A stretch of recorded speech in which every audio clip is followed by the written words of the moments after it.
आज की कहानी है सुंदरता का मूल्य। एक अति सुंदर महिला ने विमान में प्रवेश किया और अपनी सीट की तलाश में नजरें घुमाई। उसने देखा कि उसकी सीट एक ऐसे व्यक्ति के बगल में है जिसके दोनों ही हाथ नहीं है। महिला को उस अपाहिज व्यक्ति के पास बैठने में झिझक हुई। उस सुंदर महिला ने एयर होस्टेस से बोला कि मैं इस सीट पर सुविधापूर्वक यात्रा नहीं कर पाऊंगी, क्योंकि साथ की सीट पर जो व्यक्ति बैठा हुआ है उसके दोनों हाथ नहीं हैं। उस सुंदर महिला ने एयर होस्टेस से सीट बदलने हेतु आग्रह किया। असहज हुई एयर होस्टेस ने पूछा, मैम, क्या मुझे कारण बता सकती हैं? सुंदर महिला ने जवाब दिया, मैं ऐसे लोगों को पसंद नहीं करती। मैं ऐसे व्यक्ति के पास बैठकर यात्रा नहीं कर पाऊंगी।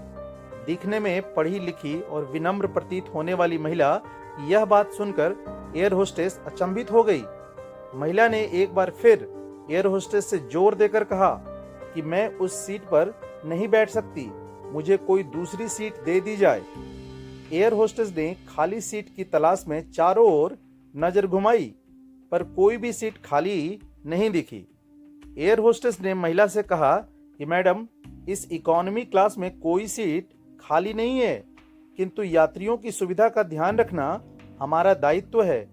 मैं विमान के कप्तान से बात करती हूँ, कृपया तब तक थोड़ा धैर्य रखें। ऐसा कहकर एयर होस्टेस कप्तान से बात करने चली गई। कुछ समय बाद लौटने के बाद उसने महिला को बताया, मैडम, आपको जो असुविधा हुई उसके लिए बहुत खेद है। इस पूरे विमान में केवल एक सीट खाली है और वह प्रथम श्रेणी में है। मैंने हमारी टीम से बात की है और हमने एक असाधारण निर्णय लिया। एक यात्री को इकोनॉमी क्लास से प्रथम श्रेणी में भेजने का कार्य हमारी कंपनी के इतिहास में पहली बार हो रहा है। सुंदर महिला अत्यंत प्रसन्न हो गई, किंतु इसके पहले कि वह अपनी प्रतिक्रिया व्यक्त करती और एक शब्द भी बोल पाती, एयर होस्टेस उस अपाहिज और दोनों हाथ विहीन व्यक्ति की ओर बढ़ गई और विनम्रतापूर्वक उनसे पूछा, सर, क्या आप प्रथम श्रेणी में जा सकेंगे? क्योंकि हम नहीं चाहते कि आप एक अशिष्ट यात्री के साथ यात्रा करके परेशान हों।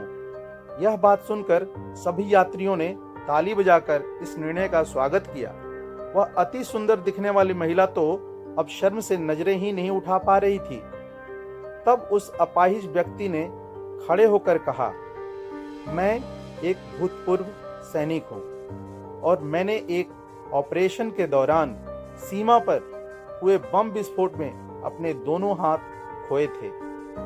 सबसे पहले जब मैंने इन देवी की चर्चा सुनी, तब मैं सोच रहा था कि मैंने किन लोगों की सुरक्षा के लिए अपनी जान जोखिम में डाली और अपने हाथ खो दिए।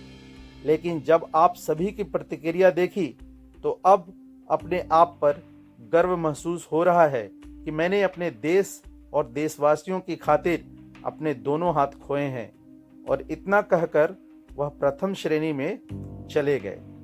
सुंदर महिला पूरी तरह से शर्मिंदा होकर सर झुकाए सीट पर बैठ गई। अगर विचारों में उदारता नहीं है तो ऐसी सुंदरता का कोई मूल्य नहीं। वीडियो अच्छी लगी तो लाइक और सब्सक्राइब